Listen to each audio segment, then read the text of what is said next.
Next, from the state capitol, the House Revenue Committee hears testimony on a proposal to borrow $2.5 billion to help the state get caught up in some of its past due medical bills. This runs about 20 minutes.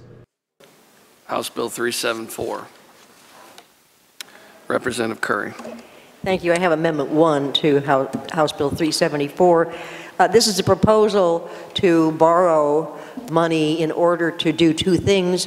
First of all, pay some of the providers of important human services to the state's clients, and second, to save money by virtue of reducing the prompt payment penalties that we otherwise would pay. So what this proposes is a $2.5 billion borrowing. $2 billion would go to pay for Medicaid bills, which means we would get an infusion of federal cash more quickly than we otherwise might have.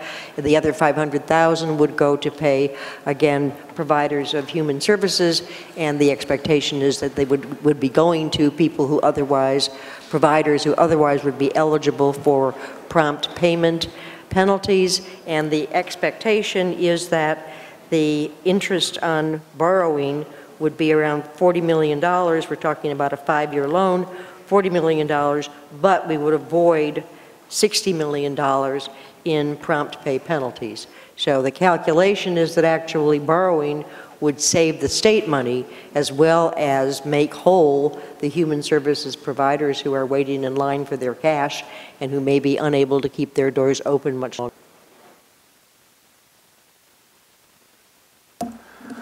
Okay, and we have Representative Golar here, and we have someone else at the table, and additional testimony. Illinois Health Partners is here, Judith Gethner. Mr. Chairman and members of the committee, of course, it's a pleasure to come before you again in regards to this important amendment. It is not only important to me, but I think my fellow colleagues would agree that this amendment will help many of us in regards to our human service providers. To make sure that our children are cared for, our elderly can remain independent. As long as possible, our workers are connected with jobs, and victims of violence are able to seek safety, are owed money, and being used like a credit card. These community organizations, our human service providers, many of them have not been paid in 9 months. And there is, in Western Illinois, there is a provider that is 9 months behind, 8 months behind, and she has, as others, many of our providers have either had to lay off staff, of course, use extended lines of credit. She has, or this person that has this particular service closes every Friday. This amendment will provide needed relief to human service providers, and it is the fiscally responsible and moral thing to do. I ask you to help provide relief for our community human services programs that are struggling because of back bills. I'm now going to let Judith Gethner with Illinois Partners talk to you, but before passing it on to her, I did want to mention a community care program, a very important program for our seniors. Presently, 200 all back bills, $224 million is actually owed to this particular department. Judith Gethner.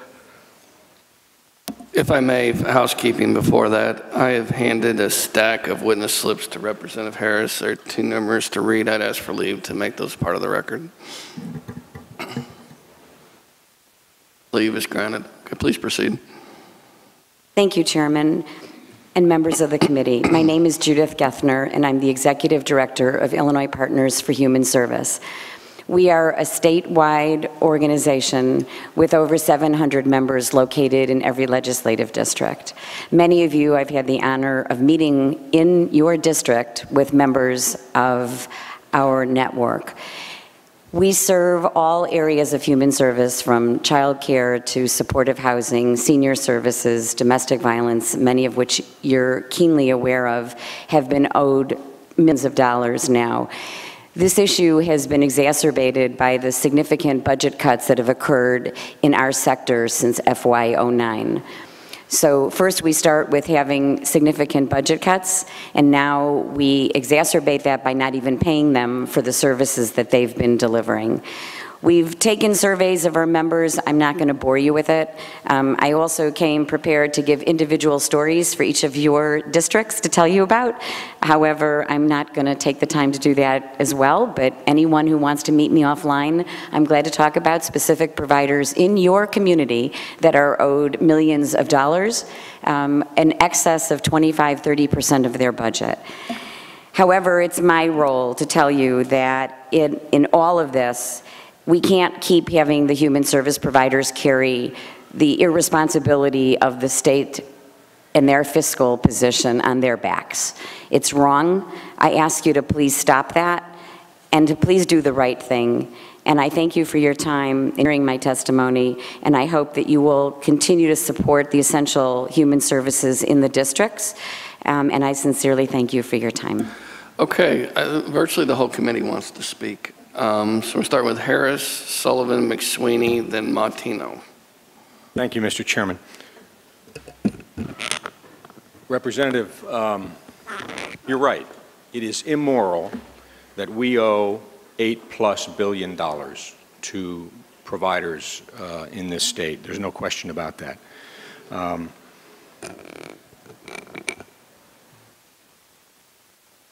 The witness, though, said that it's been exacerbated by the budget cuts.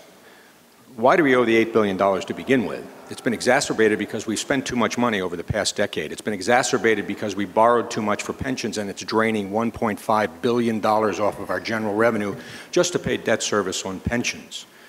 So there's a real problem. There's no question but that there's a real problem.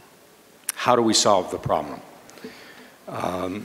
This approach is one way to do it, and I respect you and the sponsor of the amendment for the desire to do something. I guess my question is this. We're targeting Medicaid, correct? Correct. So when I go to my doctor or my dentist, and I go to my dentist every 6 months, and I always feel uncomfortable when I go to my dentist in 6 months because I know he hasn't been paid for the previous 6 months. Correct. And my doctor hasn't been paid for a year. This isn't going to help them. I'm not on Medicaid, so this isn't going to help them, correct? I would say no. You're absolutely correct. But can I respond?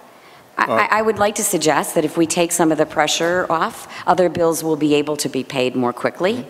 And help me understand, does the bill, well, let me ask this, are we bumping up against, before I ask that question, do we have a bonded, let me go back even further, what is our general revenue bonded indebtedness now? Do you have a figure? Representative, my name's Greg Cox. I am a contractual lobbyist for the partners. I came up with a plan, got the legislation together. I don't know what our total GO bond debt is right now off the top of my head. I could get that for you. Well, I can tell you it's roughly, depending on who you talk to, it's roughly $28 billion to $30 billion. Yeah, that sounds about which right. has increased, I believe, about 25% over the past decade. And you've correctly identified that the pension bonds was the 25% increase in bonded indebtedness over the past. This is debt. How long are these bonds being? Are these long-term bonds, short-term bonds? What the 2.5 billion? What's the maturity date? If I could, I've worked with the representative and with Greg and with Judith throughout the past 6 months. When she first came to this committee with a much higher borrowing bill. In addition, Kent Gaffney, John Lauder of our staffs, Cecilia Heilich, and Sam worked together. The ideas behind here, and I'd just like to stress how it's structured. The $2.5 billion in borrowing has an assumption at a 5% interest rate. $1 billion, or the $2 billion towards the Medicaid borrowing draws federal match which goes specifically into the bond repayment fund for it. That takes a 10-year issue down to a 5-year issue.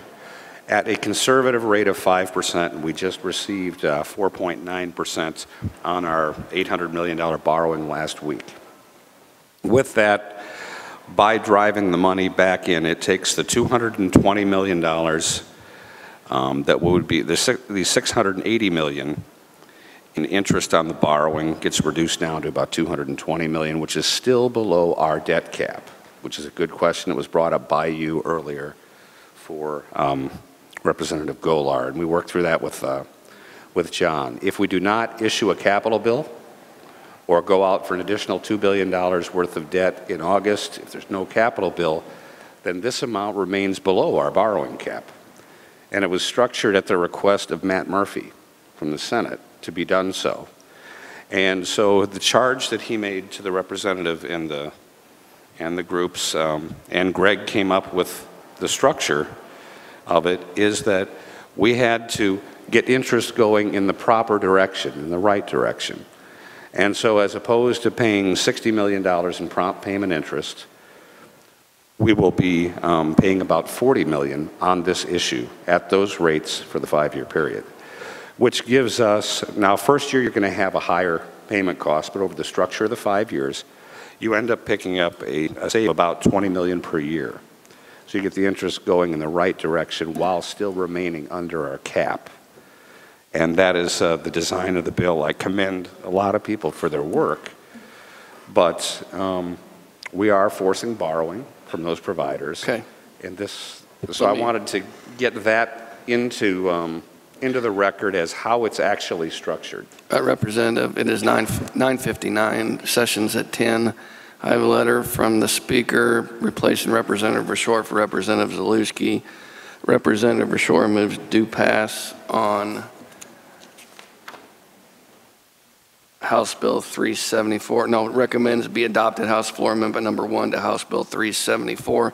Moves for leave to open the roll and votes aye and continue, but we've got a short extension. And I realize everybody wants to ask questions, but let me just close by saying this. I understand what we're doing. We have pressure here to pay our old bills in this state, and I understand that. My concern is adding to our bonded indebtedness, and my next question was going to be whether or not we were going to bump up against the borrowing limit, the debt limit. But if we relieve the pressure by borrowing, my concern is we're not solving the problem. We're not solving the problem of spending too much. We're not solving the problem of paying down our old bills in a reasonable way. It's an individual with a credit card who gets a great rate and says, I can relieve the pressure by going out and borrowing at a lower rate and relieve the pressure to pay my old bills. I just think it's moving in the wrong direction. I respect what you're doing. Based on what you just stated, what do you suggest? Well, Because I can lay it. Really? Representative, I respect you. I can lay it out for you. I can tell you that we've got a proposal out there. We need to continue to pay $800 million and dedicate that as we have in the allocation. Pay $800 million every year to pay down the old bills. And rather than get into a one by one, I'd be happy to do it on the floor with you and tell you how I would approach it. Okay. But I don't think that bring is the right way to go. All right. Thank you. Representative Sullivan. I get the unfortunate aspect of following the gentleman that leads our caucus in this position and has made most of the points I want to make. And relieving the debt pressure is the main one, that we're going to be right back where we are. But one of the questions that I have in reference to bumping up to our debt ceiling is we do have more bonds we're going to try to sell later in the summer for a capital program. If this would pass in advance of that, how does our potential ability to borrow for capital programs, how is that impacted? And I don't know if... The design of the program, well, the design of the program was intentionally to stay below the cap, and I did that. I accomplished that. Certainly. And I will say that if we had more stable finances, the way this is designed is a good idea. Right. except for the other factors that influence this. I went and talked to the governor's office, and they said, look, we're going to go out for $2.7 billion in bonds for construction this summer. So the legislation itself actually includes an exemption from the 7% cap. I did that for the purpose because I don't want to take on the road builders. I don't want to get into this fight about who can get there first. Now, if we want to have that discussion, and if the revenue is not there to support the capital borrowing, then maybe we can take that out and stay below the cap. If this borrowing is done, though, before the construction borrowing is done, or if the construction borrowing is even done, we will be below the 7% cap. Okay, thank you. Sweeney. I understand what you're trying to do, and I respect the fact that we're trying to pay the people who are owed this money. 7 weeks ago, the state tried to sell $500 million of bonds. We had to pull the bond deal because it was going to be too expensive. We were able to sell $800 million, but it was expensive. We sold it at 3 times the cost of the state of California, which is an absolute disgrace. My strong view, and there are many courageous people on a bipartisan basis at this table, is that we need to adopt pension reform before we even consider this. I think the reason the state was able to sell the bonds last week is because of the 3 votes in the House for real pension reform. And my question for you, respectfully, Representative, is number 1, have there been discussions with the rating agencies about a $2.5 billion bond issuance? My concern is if we try to issue $2.5 billion of bonds, that we will be downgraded again, number 1, without pension reform. Number 2, is a $2.5 billion bond deal feasible in this market without adopting pension reform? Again, I respect what you're doing, but I see no way that we could go ahead and move forward with this without adopting pension reform first. And I am very open to having this discussion with you after we pass real pension reform. Representative, you make very good points. To the question of whether there's a market for it, I haven't talked to any of the bond agencies. Kind of the thing that no one likes to talk about Illinois bonds is there's always a market for them. One, because it's an issue of cost. One, because the rate is high. That's the one reason our bonds are attractive, because why would you buy a California bond when you can buy an Illinois bond and get the interest rate you were talking about? The other is because debt comes straight off the top of our general revenue fund, so they know they're going to get paid. So Illinois debt right now is attractive. As far as the rate's concerned, I went with 5%. Try not to say that in this committee again. I'm sorry. Just try not to say that again. I can't do that. I'm sorry. Okay. The bond that we just went out for, I just kind of plucked 5% out of the air when I first did this, because I did this first back in February. We did get 4.92% on the taxable bonds that just were sold. I do agree with you that the pension reform will have an impact on this borrowing one way or the other. I can't tell you what that would be, but I agree that there's probably a component, yes. I respectfully ask that we table this until we adopt pension reform, and I will guarantee that I will look very positively at doing this once we adopt pension reform and it's signed by the governor.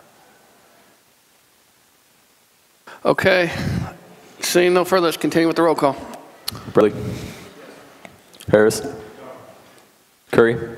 Yeah, I'm going to vote yes, and I just want to make the point that this is money we owe. We can talk all we like about the problems that remain on the table that do need resolution, but in the meantime, we owe these providers real money, and this is a way of making sure that we don't actually pay them twice, and we can do this in a way that saves the state money and also makes them whole. So I think there's a moral imperative here as well, in fact, as a way of saving the state money. So I think the only appropriate vote is a yes.